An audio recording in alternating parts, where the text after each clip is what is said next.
ಅದರಿಂದ ನಾವು ಕೂತು ಚರ್ಚೆ ಮಾಡಿಕೊಂಡು ಪರಿಹಾರ ಕಂಡ್ಕೋಬೋದು.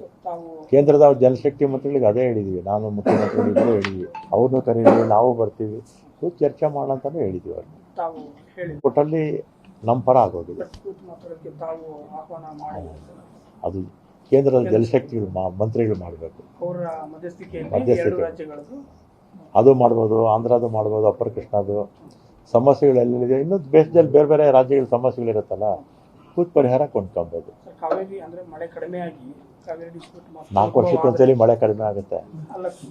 ಹೋದ ವರ್ಷ 366 TMC ಅಲ್ವಾ, ಹೋದ ವರ್ಷ 360 TMC ಹರಿದೋಯ್ತು. 22ರಲ್ಲಿ 600ಕ್ಕಿಂತಲೂ ಹೆಚ್ಚು TMC ನೀರು ಹರಿದೋಯ್ತು. ಅವಾಗ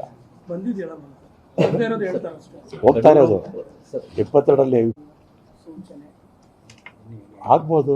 ಅವ್ರು ಕೇಳ್ತಾರೆ ನೀರು ಬಿಡಿ ಅಂತ, ಅದಕ್ಕೆ ಕಾವೇರಿ ವಾಟರ್ ಮ್ಯಾನೇಜ್ಮೆಂಟ್ ಅಥಾರಿಟಿ ಇದೆ, ಅವ್ರು ತೀರ್ಮಾನ ಮಾಡ್ತಾರೆ ನಮ್ಮಲ್ಲಿ ಎಷ್ಟು ನೀರಿದೆ, ಕುಡಿಯೋ ನೀರಿಗೆ ಎಷ್ಟು ಅವಶ್ಯಕತೆ ಇದೆ ನೋಡಿಕೊಂಡು ನೀರು ಬಿಡಬಾರ್ದು ಅಂತ ಅವ್ರು ಹೇಳ್ತಾರೆ.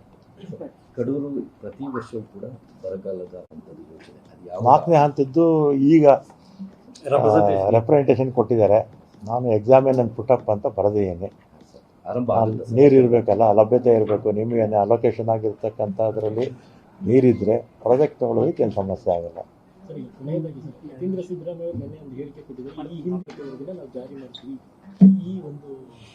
ಏನು ನನ್ನ ಮಾಹಿತಿ ಇಲ್ಲ. ಈ ವಾರ ಕ್ಯಾಬಿನೆಟ್ ಎಕ್ಸ್ಪೆನ್ಷನ್ ಇದೆ, ಈ ವಾರ ಏನಾದರೂ ಬದಲಾವಣೆ ಕೇಳ್ತೀರಾ ಅಥವಾ ಇರೋದ್ರಲ್ಲಿ ಸ್ಯಾಟಿಸ್ಫೈಡ್? ನಾವು ಆ ವಿಚಾರನೇ ಮಾತಾಡಲ್ಲ.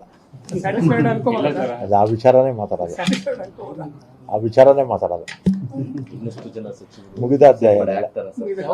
ಸಚಿವರಾಗಿ ಸೇರ್ಪಡೆ ಆಗ್ತಾರೆ, ಬೇಗ ಆಗ್ಬೋದು. ಯಾಕಂದರೆ ಜುಲೈಗೆಲ್ಲನೂ ಅಸೆಂಬ್ಲಿ ಇರುತ್ತೆ. ಅಸೆಂಬ್ಲಿ ಪ್ರಾರಂಭ ಆಗೋಕ್ಕೆ ಮುಂಚೆ ಪೂರ್ತಿ ಮಂತ್ರಿಮಂಡಲ ಪೂರ್ತಿ ಆಗಬೇಕು. ಯಾಕಂದರೆ ಈಗ ಏನಾಗುತ್ತೆ, ಒಂದು 20 ಜನ ಖಾತೆಗಳು ಮುಖ್ಯಮಂತ್ರಿಗಳ ಒಬ್ಬರತನ ಇರುತ್ತೆ. ಅದರಿಂದ ಬೇಗ ಆಗುತ್ತೆ. ಅಮಾವಾಸ್ಯೆ ಪೂರ್ಣಿಮೆ ಗೊತ್ತಿಲ್ಲ ನನಗೆ, ಬೇಗ ಆಗುತ್ತೆ.